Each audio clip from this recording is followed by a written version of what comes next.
Since doing the war on waste, I often get stopped in the streets by people who want to tell me about how much waste there is in their workplace and how much it frustrates them. And the most common people to stop me are nurses and doctors and patients who've been in hospitals. So much single-use waste there and so much stuff that gets thrown away. But here at the Princess Alexandra Hospital in Brisbane, they're trying to do something about it. Hello. Renae. Hi, Craig, how are you? Good, good. This is in on, is it? You're not frying me? No radiation. No radiation, that's good. You've been working here for a while. What made you kind of get interested in waste? It's got a lot to do with War on Waste, your TV show, but it's quite a lot when you're working in a hospital. There's a lot going through your hands in a working day, and it's not frustrating, it's just becoming bigger and bigger every day. And seeing all the waste piling up everywhere around the hospital, so I got really interested in following all those waste and where they should be going and being recycled. So have you actually managed to make some changes here? We've made a difference. We have. Last year, we cut it down by 600,000 kilograms. 600,000 kilograms, what, diverted from landfill? Correct, just from this one hospital in 1 year. Can you show me some of the things you've done? Love to. Let's all right, do you it. need to go somewhere special, so you're going to need to put your scrubs on. I'm going to need to get the scrubs. Great, I've always wanted to get the scrubs. Cheers. Thank you. Good morning. Craig, this is Dr. Cleary. Dr. Cleary. Craig, this is our pretend patient for the day, Jess. You're a pretend patient, Yes, that's I'm a what pretend I see. patient. I'm actually quite squeamish, so if there was any real blood, I'd probably faint. No real blood this time. No real blood, okay, great, all right. So what's our first thing we're going to do to our fake patient here? First thing is some oxygen. Oxygen, So okay. we would open up an oxygen mask out of single-use plastic. We recycle that. Recycle this, recycle this. Recycle the Great. paper, recycle soft plastic, and then we've got our oxygen mask. And can you recycle this? Absolutely. We can't recycle all of it. We have to remove the contaminants, so remove this part, and this part, and then we can put it on. So we'll connect that up to Jess, and we put it onto her oxygen line, which is also recyclable. You can also recycle that? That's great. There we go. How's the oxygen? Good? It's good. It's flowing?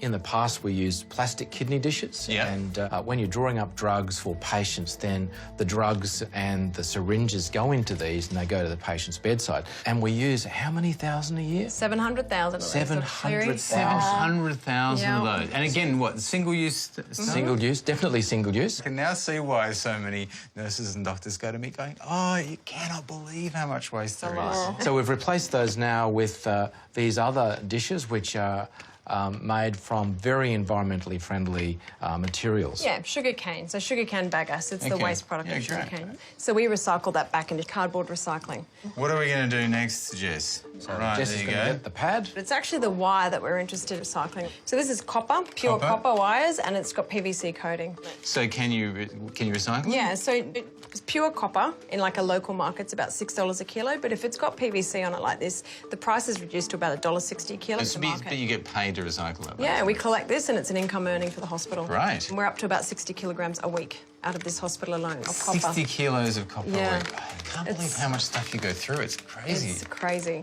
What's next? When are we going to cut her open? So we often use single-use instruments in a hospital as well. Yep. So we actually no longer put these into incineration. We don't burn them anymore. We recycle them. So you can actually recycle the metal as well? Yep, straight into a metal recycling bin that we have. And this has been a real success because we get $500 for every ton of this. So it's not that it costs us money to recycle these, we actually get a financial benefit. How have the staff been with this? Because obviously there's a little bit of extra work if you've got to cut this and you've got to separate it. How have people responded to that? There's 5,500 staff here and everybody's on board. It's not one person making a difference, it's the entire hospital. Yeah. It's everybody. Across Australia, there's a real interest in all of this. Yeah. And through Global Green and Healthy Hospitals, there's an international platform where we share internationally information as well. So it's not just in Australia, it's the global response. If one hospital can figure out how to do something better, then you can tell everyone else. Thank you very much, Doctor. Thank you, Craig. Thank you, patient. You survived. You survived. Great. Good operation. Well, this is where we recycle, Craig.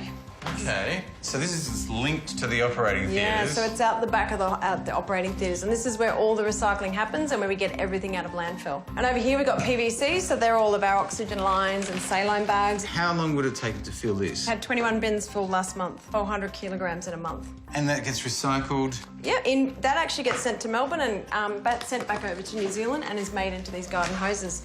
Really? Yeah. So this is the end product? That's the one. It's a pretty good hose. From operating theatre into your hose. Yep. Great. So what is this? This is where we take all our organic waste down into these gardens and we create gardens that belong to the people inside our hospitals. Okay, so you actually get rid of the, what food waste? What kind of stuff do you bring Yeah, in? anything we can get our hands on. We take coffee grinds out of their coffee shops.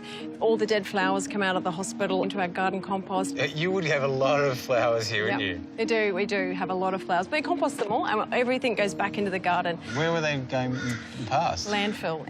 All of this has just no... going in the rubbish. Yeah, so we're saving lots and lots of kilograms per week just out of landfill to go into our compost. That's great. Yeah. It's a huge garden. It's a very productive garden. And Craig, we've also got rosella, which is our favourite plant at the moment. So what we do with this flower is we grow it. It's a hibiscus, but we actually grow it on site to make jam with it with the patients. So you make jam out of that? Yeah. And what do you do with the jam?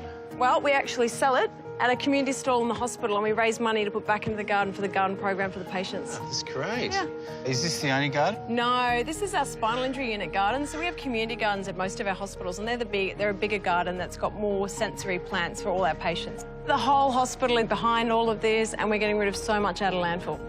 Well, Renae and the team here at Princess Alexandra Hospital have done an amazing job in reducing their waste footprint. And hopefully other hospitals get on board and take similar steps. In the end, what they did was really simple. They looked at the problems and said, is there a solution? They asked questions and slowly changed the habits here. And in the end, it's not just hospitals that can do that. Any workplace can do it.